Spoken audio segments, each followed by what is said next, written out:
people want to learn Acro, there's a lot of safe ways to do that. The best way is to do it on a non-reflex swing. They're safer. This is a reflex swing. I'm going to pull my trims in, as you should always do for Acro. The best first step, in my opinion, is to learn spirals, because they're relatively safe and they teach energy management. If you are in a fast reflex swing, they can be dangerous and you can black out. The wing will start to turn left for the turn, and then it will immediately start to flatten out. This is nose down. The risk of G-induced loss of consciousness is extremely high when you're nose down. So you will progress by practicing the entry and exit. For the entry, you start slow.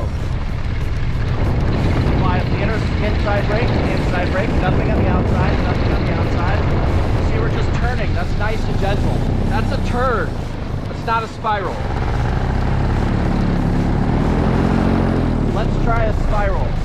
You apply inside, inside, inside, inside, inside, inside, inside, release, outside, back on the inside, back on the inside, back on the inside, slowly, slowly, slowly, slowly, slowly, release, slowly release. And there you go. That's how you dissipate the energy. Once you practice, going in and out of spirals enough, the next best thing to do is practice a fast entry and a fast exit. Try it first, slowly bleeding it out as it's the most safe, but then you can try a quick exit, which will cause the wing to fall back way behind you. When it's doing that, you want your hands up. No brakes and no power. As soon as it surges forward, you apply brake and power to catch the surge. So let's try that. Inside, inside, inside. Release. Let it surge, let it surge. Way back, way back, way back. Ready? Catch the surge. Catch the surge. You can add gas to do it too. And once you learn this, it's very helpful because you can go right into a barrel roll or a wing over rapidly. So you should be nose down within 3/4 of a turn. And you can add power to make bigger rolls or bigger loops. So we'll go inside, inside, inside.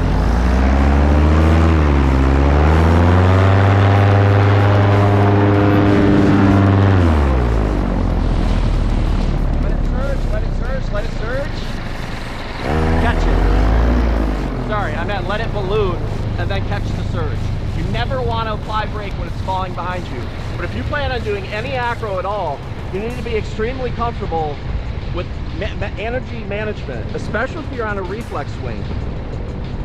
When you're doing wing overs and asymmetric spirals and barrel rolls, you never want to pull when the wing is behind you. Only when it's directly above you or in front of you to be safe.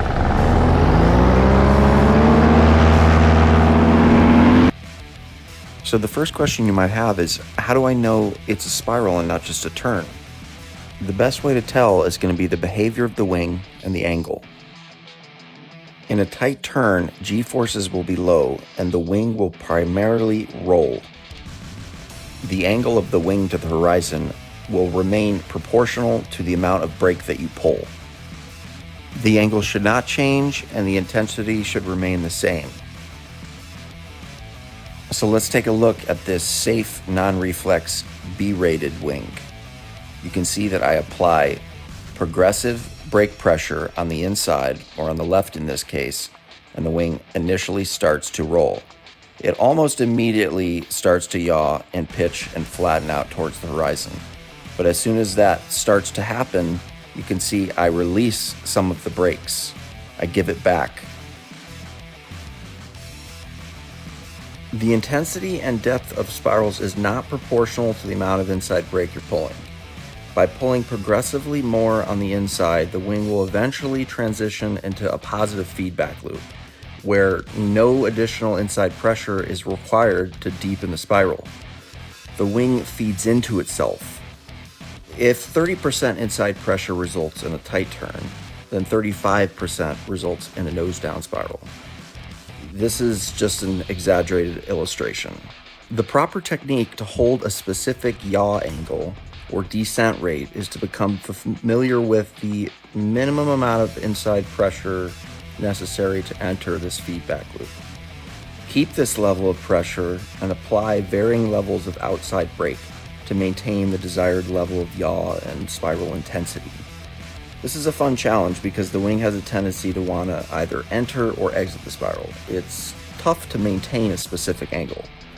Once you can spiral consistently at any chosen angle, you're closer to mastering spirals. It can also be necessary to maintain outside brake pressure just to prevent the tip from collapsing. Spiral dives are the fastest descent technique in paragliding, up to 60 miles an hour straight down. They are also the highest sustained G-force of any maneuver in paragliding. This leads perfectly into the next point, which is locked-in spirals. Every manual for every wing I've ever read has some mention of rapid descent techniques like spiral dives in it. Every modern wing should exit a spiral dive upon release of brake pressure, but it's very important that you check your manual because not all of them will. The British Hang Gliding and Paragliding Association released a safety report in 2008 regarding a tendency for some A and B rated gliders, which are beginner gliders, to become locked into a nose-down spiral. The article mentions that several times normal brake force is required to exit spirals in these conditions. As I stated before, though, most modern gliders will make mention of their tendency to stay in or exit a spiral in the manual, and this is not very common anymore for gliders today. Therefore, if you are going to attempt a nose-down spiral or a spiral dive at all, it is extremely important that you know how to exit. It is fully sufficient to pull outside brake with significant pressure, and the glider should very quickly exit a nose-down spiral or a spiral dive. However, it is often suggested, due to disorientation from the maneuver, to just pull both brakes.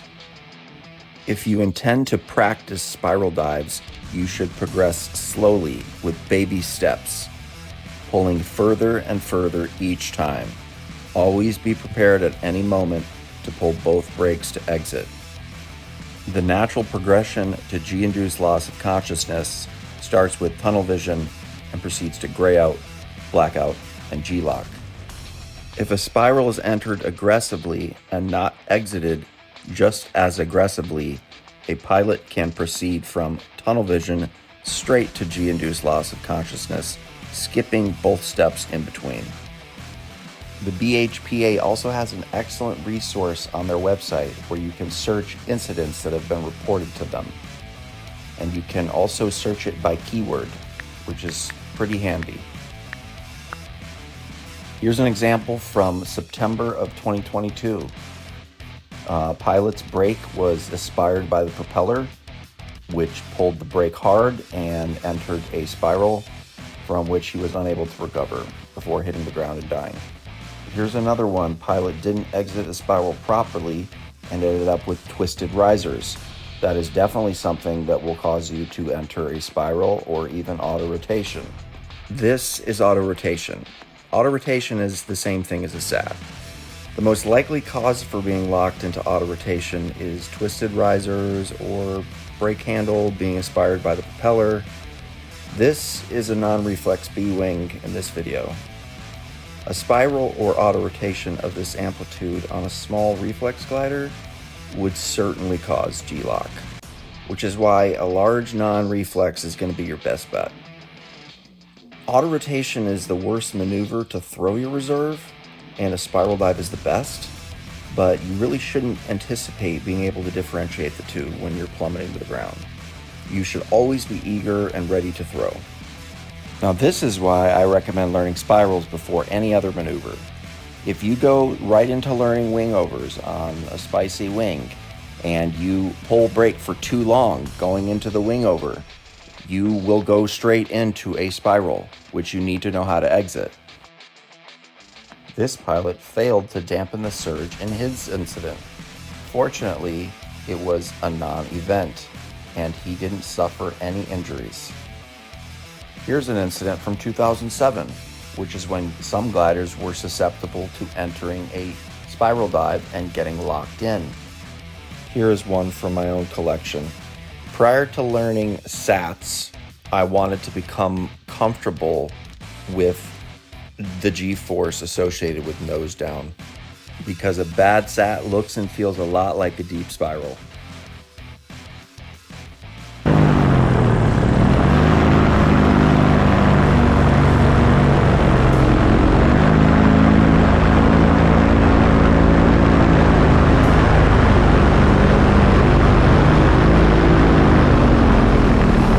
So it doesn't look like much, but this to me was blackout conditions. I entered nose down approximately at the tip of the beach there.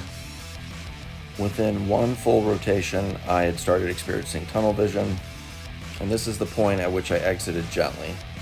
I progressed quickly through gray out and right into blackout conditions by this point, and in retrospect, I should have exited as aggressively as I had entered, because I was very comfortable with ballooning and surging up to this point, and I didn't need to see to do it. The reason for all the words of caution is because death hit close to home for me and some of my friends. Matt Bell was a pilot and a friend who flew with us frequently in the area that I live. Shortly before his death, he was flying around 300 or 400 feet, and he was seen adjusting or touching his risers, and he entered a nose down spiral, made about 3 rotations before hitting the ground. Matt died on impact.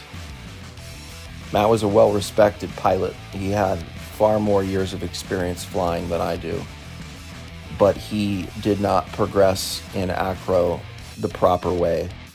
A lot of the Acro that he was learning to do, he was learning to do on very advanced and small reflex gliders.